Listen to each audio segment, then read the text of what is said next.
Good morning everyone. অসমৰ ল'ৰা ছোৱালীৰ মনত এটা বহুত ডাঙৰ কুৱেশ্যন যে অসম চৰকাৰে 1 লাখ চাকৰিৰ বাবে নতুনকৈ যে নিযুক্তি পত্ৰ দিব বা নতুনকৈ যে নিযুক্তি প্ৰক্ৰিয়া আৰম্ভ কৰিব, সেই 1 লাখৰ ভিতৰত অসম পুলিচৰ নতুনকৈ পদ ওলাবনে নে আগৰ পদখিনি নতুন নহয় বা আগৰ পদখিনিৰ বাবে বেলেগকৈ সেইখিনি লিষ্ট বেলেগ বা নতুন পদ ওলাব যে 1 লাখৰ ভিতৰত পৰিব নেকি বা আগৰখিনি 1 লাখৰ ভিতৰত পৰিব নেকি, এনেকুৱা ধৰণৰ কুৱেশ্যন বহুত বেছি আহি আছে।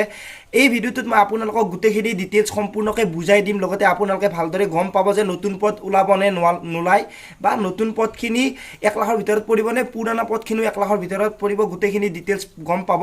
প্ৰথমতে আপোনালোকে এখন বাতৰি কাগজৰ পেজ চাই লওক। এই পেজখিনি চোৱাৰ পিছত সৰুকৈ এটা ডিটেইলছ পাব যে 1 লাখৰ ভিতৰত অসম আৰক্ষীও থাকিব।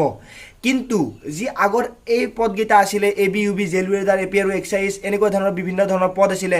প্ৰায় জেল ৱেৰ্ডাৰ আৰু ABUB মিলি পেলাই 7,000 ধৰি লৈছোঁ, APRত প্ৰায় 1300, তাৰপিছত আছিলে এক্সাইজ ডিপাৰ্টমেণ্টত আছিলে, তাৰপিছত জুনিয়ৰ কামাণ্ড কিবা এনেকুৱা ধৰণৰ পদ বিভিন্ন ধৰণৰ ওলাইছিলে, ক'ৰবাত 43, ক'ৰবাত 49, ক'ৰবাত 100, ক'ৰবাত 98, এনেকুৱা চামথিং ওলাই প্ৰায় 8,000 10,000 পদ ওলাইছিল অসম চৰকাৰৰ ফালৰ পৰা অসম পুলিচৰ। সেই অসম পুলিচৰ যিখিনি পদ আছিলে সেই পদখিনিও এই 1 লাখৰ ভিতৰতে ধৰা হ'ব। কিন্তু এই 3 বছৰত যি নতুন পদ খালী হ'ল, যিবোৰ নতুন পদ খালী হ'ল অসম পুলিচতে ধৰি লৈছোঁ, বা যিবোৰে ৰিটায়াৰমেণ্ট হৈ গ'ল তেওঁলোকৰতো পদটো পূৰণ কৰিব লাগিব। সেই পদবোৰৰ লিষ্ট যেতিয়া আহিব তেতিয়া আপোনালোকে গম পাব যে নতুনকৈ পদ ওলাব। কিন্তু যি নতুন পদ ওলাব সেইবোৰ পদ ABUBৰ লগত এড কৰিব নোৱাৰে। এড কৰিব এইকাৰণে নোৱাৰে যিহেতু ইণ্টাৰভিউ ইতিমধ্যে হৈ গৈছে। ইণ্টাৰভিউটো কিয় হৈ গৈছে আপোনালোকে গমেই পাইছে, দুবাৰকৈ যিবোৰে পাছ কৰিছে তেওঁলোকৰতো আৰু ইণ্টাৰভিউ নহয়, আৰু যিবোৰে পাছ কৰা নাই তেওঁলোকৰ হ'ব। কিন্তু সেই পদবোৰৰ লগত নতুন পদ এড নহয়। যিবোৰ নতুন পদ ওলাব সেই নতুন পদবোৰ নতুনকৈ এপ্লাই চলিব বা নতুনকৈ ইণ্টাৰভিউ হ'ব। হয়তো 2022ৰ আশে পাশে ইণ্টাৰভিউবোৰ হ'ব পাৰে, যিহেতু নতুনবোৰ সোনকালে হোৱাৰ কথা আছে। অসম চৰকাৰেও বাৰে বাৰে কৈ আছে যে এবছৰৰ ভিতৰত এই নিযুক্তি প্ৰক্ৰিয়াবোৰ দিয়া হ'ব বা নিযুক্তি প্ৰক্ৰিয়াবোৰ আৰম্ভ কৰিব।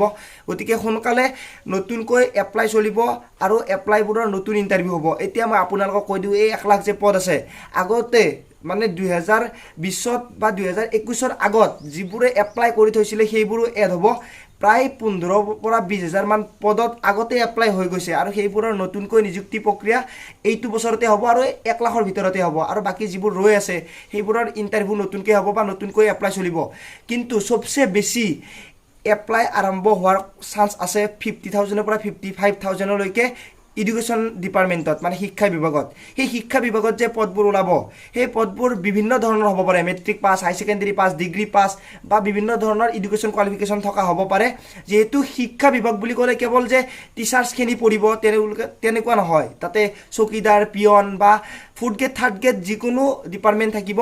সেই পদবোৰ মিলি প্ৰায় 50,000 মান পদ মুকলি হোৱাৰ চান্স আছে।